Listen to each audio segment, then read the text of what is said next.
responses. Hello there, ladies and gentlemen. This is Boisterous, joined by Kadoink, bringing you some of the SCL Week 4 action between our two teams, Tactical Gaming and Impulse Gaming. Spawning down here in the bottom left-hand corner for Tactical Gaming, I do believe, is Authority, the purple Terran. And up here in the top right-hand corner, we have his opponent from Impulse Gaming, Sikora. And I really hope I got their teams right, otherwise there will be egg all over my face. Yeah, we'll have to double check that afterwards. We are streaming this, and we are frapsing it as well. So these videos, we're getting better at this. These videos will be on YouTube. They will also be on most likely Boisterous's stream, as he has the most baller computer and internet of the two of us. And yeah, we're very excited to cast these games for y'all. Indeed we are. It would appear that both players are going for exceedingly standard builds. There's no interesting cheeses coming out. So, I don't really want to talk about water bears again, because we kind of beat that into the ground during week 1. Yeah, so we'll talk about what we're doing. We are casting the SCL, which is the Championship League for the sc2clans.org site. So these are players who are in the Platinum and Diamond League, and so therefore they are quite good. So we won't see anything like, we won't see any really big blunders coming out from any of our players. That's why we're seeing a lot of very normal standard things as well. Not too many cheese plays. It looks like we are going to have a 15 hatch coming down for our Zerg player, which is of course the most normal thing you could possibly do in a TVZ. Yep. And we have a wall coming down for Authority. Although interestingly, not putting a supply depot by the wall. What are your thoughts on that, Kadoink? I don't know what his reasoning was. I don't know. Maybe he just, this could be like a timing thing. He just sent his SCV out, and then the second he got 150 minerals, he landed it. Yeah. That's something that's very common. But I guess it could also be something to wall off Zerglings, yeah. In case he does get swarmed in the middle of the game. Yeah, it might be one of those things where if he gets to his base and he realizes something bad's happening and something early is coming, he can throw down 2 depots really, really quickly. Whereas right now, like, there's no threat of anything. So he doesn't need this to be a wall, but at any given time it could be. And so therefore there's no problem with him putting his barracks there. And we see him going for double gases, and our Zerg player didn't scout either of those. In fact, the gases were put down essentially right after he left the base. So this is probably going to be a pretty rapid tech play. He's also dropping down his bunker to look like he wants to go for a reasonably fast expand. I'm guessing he's going to expand probably before he puts a factory down, although with the double barracks, or double refineries, I guess it could really happen anytime. Yeah, he definitely has the minerals to do that. It looks like he is going to be putting down the factory. In fact, he's going to be using it to wall off. So yeah, and then I suspect he might put down a reactor on his barracks and then be going for a double Hellion play. Or perhaps maybe going for a starport. Double gas is kind of indicative of starport play. Yeah, I would be surprised to see anything really other than Banshees at this point. Actually, we have a reactor coming down, so it might be fast medevacs? No, I tell you what I think it is. I think he might be going for double Hellion with Banshee. Well, maybe it is double medevacs. Or maybe Hellion drops. Or yeah, but Hellion drops would be good too. But there are some really, really strong Banshee Hellion timings where you have a few Marines, some Hellions, and some Banshees, and you can just hit your opponent at a really, really nice timing. In fact, Marine King has an incredible build with it. But it looks like it might just be double Hellions. Oh no, he is going to be putting down the barracks over onto the right with a tech lab, and I suspect a starport. Yes, yep, indeed. there's the starport. Yeah. So yeah, it is going to be Banshees.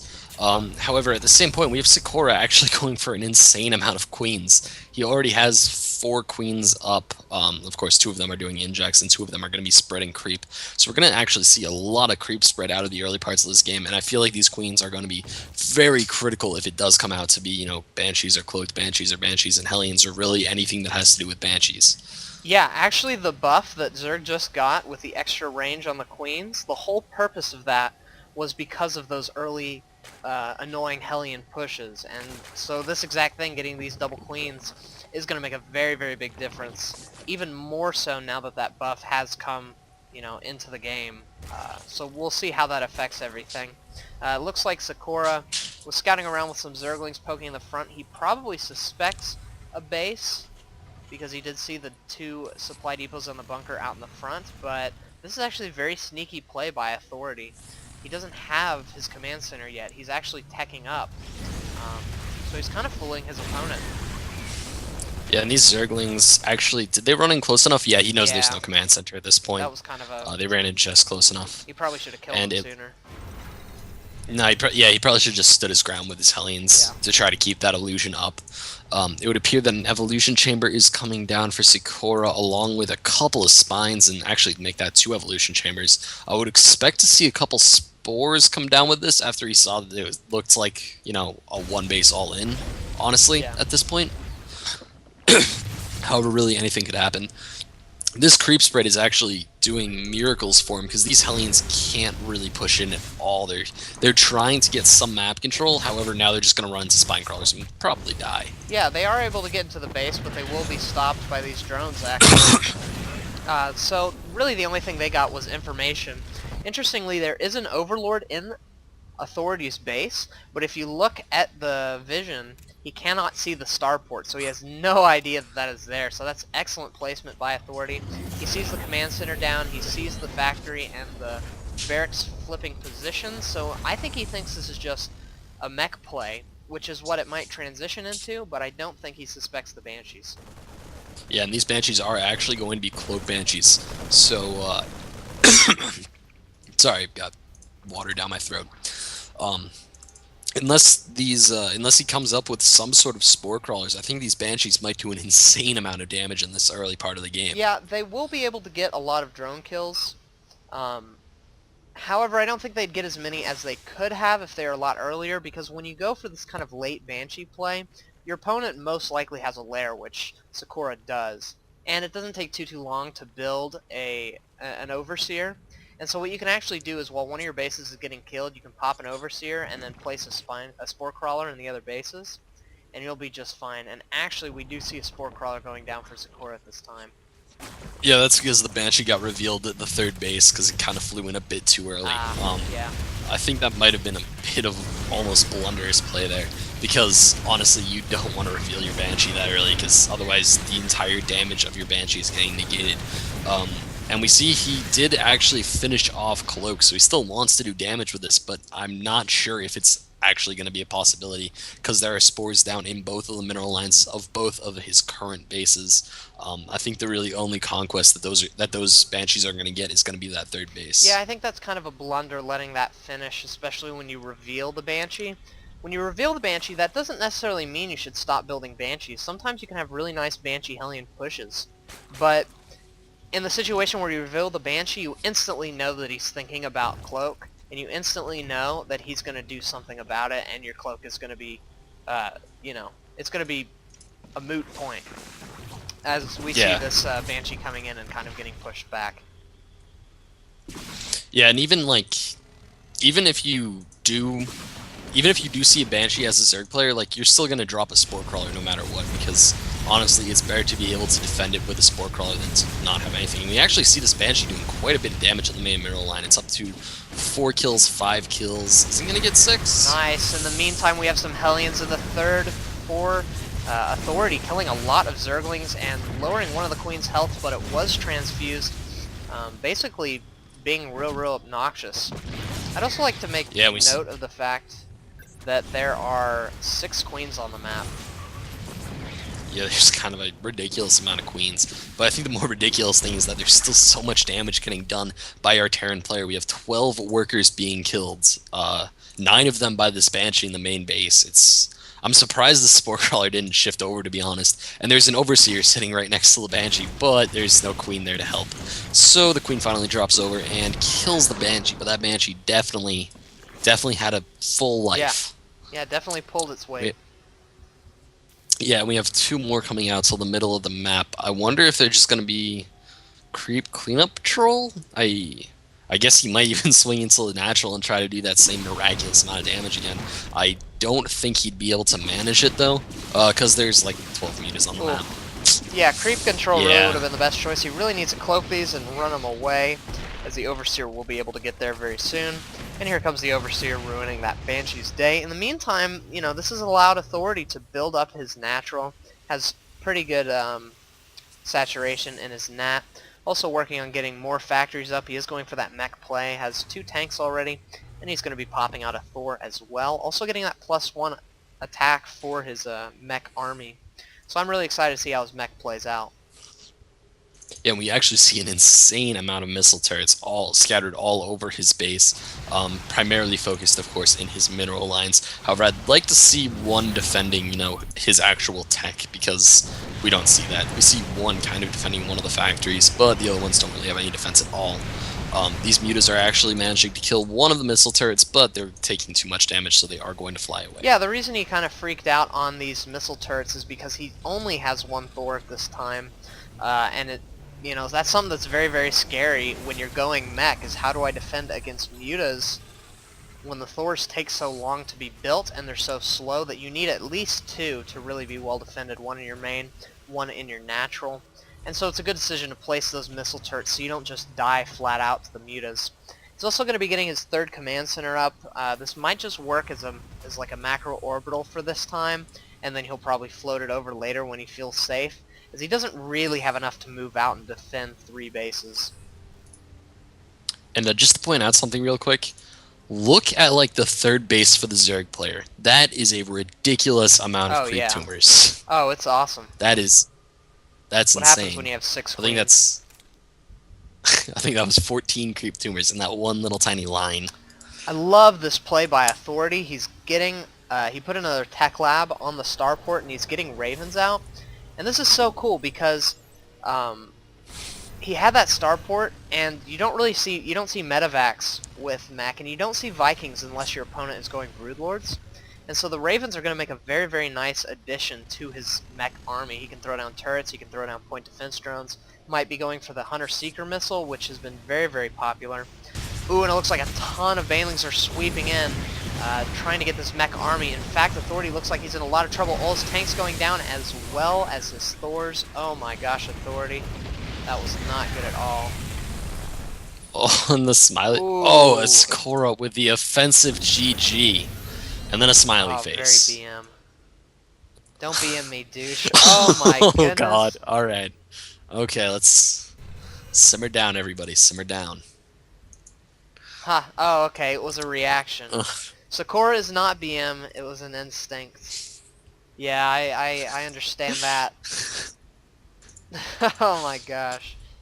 Alright, well, after that kind of awkward part of the game, it would appear like Authority he's trying to stay willful, he's trying to stay in it, but with 37 roaches in the game, it doesn't look good for his future. Ooh. Yeah, I don't think he's going to be able to pull this off. And we do see a bunch of apologies going down for both players, so it's always nice to see people make up, get back on good feet. This is so cool by Authority. He has 1 Banshee. He knows there isn't an Overseer there, so he's going to be trying to pick off as many of these Banelings as he can, because they will be the most obnoxious. But oh no, moving out and getting caught out of position once again. The Banelings coming in, taking out one of the Thors. The 2nd Thor almost dead, finally going down, and now Authority is definitely in trouble. Yeah, this is not the spot you want to be in at this point in the game. I think he's probably going to die to this push. However, I've seen more miraculous defenses than this be pulled off, mainly because of Hellions. However, it looks like the Zerg player is going to be backing off. However, there's another 13 Banshee or Mutalisks in the queue, and as soon as those Mutalisks pop out, I mean, there's no Thors coming out, and he really needs Thors at this point in the game. Yeah, he could have brute forced that, in my opinion. It doesn't really matter. These roaches are basically fodder, as he's on his 4th base. Authority is taking a 3rd, but it's like the most vulnerable 3rd I've ever seen in my life. In fact, these mutas and these roaches are going to come down and just ruin its day. It won't even be able to lift up and escape. Yeah, that command center, that was on an ill-fated journey. Well, I guess these mutas are going to kill it a lot slower than I suspected. Yeah, well, that's because there's only 5 of them. However, there's another like 13 on the way, so it's going to go down a lot faster now. Goodbye. And I think this is the point where the Zerg player can just get ballsy and completely slaughter the Terran, because he has a lot of Zerglings in the reserves, so he can kind of send those in to take on the first volley of the siege tanks, or he can send in the roaches first, and then it's just game over. Yeah, it looks like some Hellions swinging in. They'll be picked off instantaneously. And now Authority really has nothing. I mean, he has a couple tanks. He has a bunker, a Raven. Yeah, this is. I mean, he has a command center going down and plenty of playing missile turrets. I'd like to see him at this point just build the planetary fortress wall, mainly because it's ridiculous. Yeah, he might as That's well. just me. I mean, at this point, do everything you can. I like how he's going crazy on the turrets. They'll help a lot with the mutas. However, turrets are rather squishy. So if Sakura decided to Baneling bust, he could pick off those turrets really quickly, sending him some Zerglings just to check stuff out.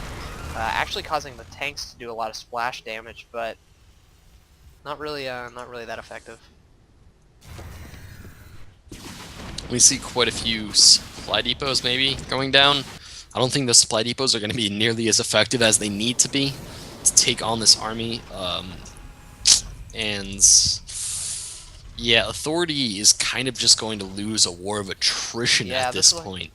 It would appear that he just wants to psych out Sakura as much as possible and, you know, drag this match on for as long as possible and hopefully try to avoid like a 4-0 that we saw in our last series that we commentated. Yeah, this is like the ultimate turtling Terran. He's actually not building a planetary fortress. He is going for that third base as he does need the money.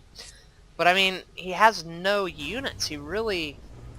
I mean, there's not really anything he can do at this point. If we look at the unit at the army supply, it's 140 to 31. I mean, it's over. Yeah, and it's not. It's 199, and he has 57 larvae on his hatcheries. That's basically enough to remax. If this entire army gets destroyed, he can just remax some roaches and then win the game. And he's even going for Ultralisks right now. This Zerg player is just locking it down. He's not going crazy. He's not going for any sort of, you know, just kill him maneuver. He's just going to keep taking the map, and then he's going to win no matter what. And there's 12 creep tumors building. That's entertaining. I actually think that Sakura is making a really poor decision. As before, his opponent was on 2 bases. Now his opponent's on 3, getting his 4th base. This is kind of the thing that can happen when you just kind of sit on your butt and do nothing. In the end, Sakura should win. He should be able to win this no problem. But sometimes, as a player, if you don't just kill your enemy when you can, he can take bases like this. And I don't know. I just think that Sakura's not only wasting time, but he's also kind of hurting himself in a way. Yeah, I guess. However, I mean, we see the 3rd base about to get completely burned down, and all of the SCVs are going to go... maybe not. Never mind. All the SCVs are going to be absolutely fine because the roaches back off ASAP. Where are the Mutalisks? They're up near the natural. Oh, there they are.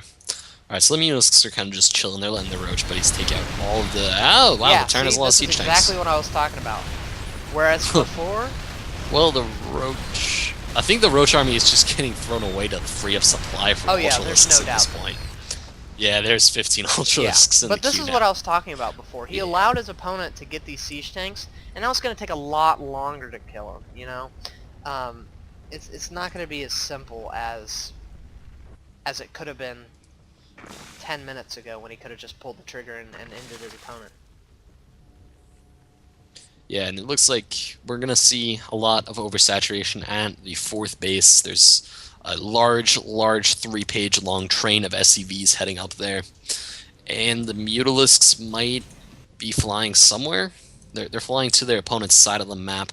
Probably going to try to pick off the 3rd again, although I don't know why he's sending them into missile turrets. Alright, they're just kind of patiently sitting there. And the 4th base is... There's a lot of SCVs there. My goodness. I think this could definitely qualify as oversaturation. I would say so. It's probably super saturated if you know what that is. All you science nerds out there. But yeah, I don't get this. His opponent has an army now. He And he has a lot of Ravens too, and Hunter Seeker Missile. And Hunter Seeker Missile can perform miracles. It actually can. Not against Ultralisk though, but I mean, if his opponent had gone Brood Lords, he actually could lose. He could have lost this game. Oh yeah. Yeah, that would have been hilarious. I mean, just between Ravens and Vikings, Broodlords are actually kind of weak versus Terran. And it would appear that the Ultralisks are now preparing to move right back to their base. Now, of course, these are 5/3 Ultralisks, also known as Hell Ultralisks, and I don't think this game is going to get any easier for the Terran player at this point on. He does have a near-maxed army, however, the near-maxed army does not have nearly the upgrades that his opponent has. He has one attack on those vehicles, and that's kind of it. There's a lot of siege tank volleys going into the Ultralisks. However, it doesn't matter. Yeah, he actually had very, very good positioning there as far as like managing the siege. His tank position wasn't great, but like as far as where they were able to siege up. And Sakura once again running away. He really needs to finish this. This is getting ridiculous. Kind of almost Is he going for Broodlords now? Yeah, he is. Oh, now there's more BM. What happened? Is that BM? It's I'm not BM sure. in the sense that he's just letting his opponent survive. Your changeling clogged my RAM. Oh. That's awesome. It's like the coolest thing I've ever heard. But oh, look at this Vikings. Yeah, this is just ridiculous. I don't know if you just heard that. That'd be really funny if you did.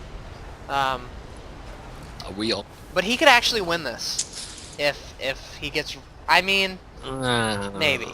Wait, what are the upgrades on these guys? Well, no.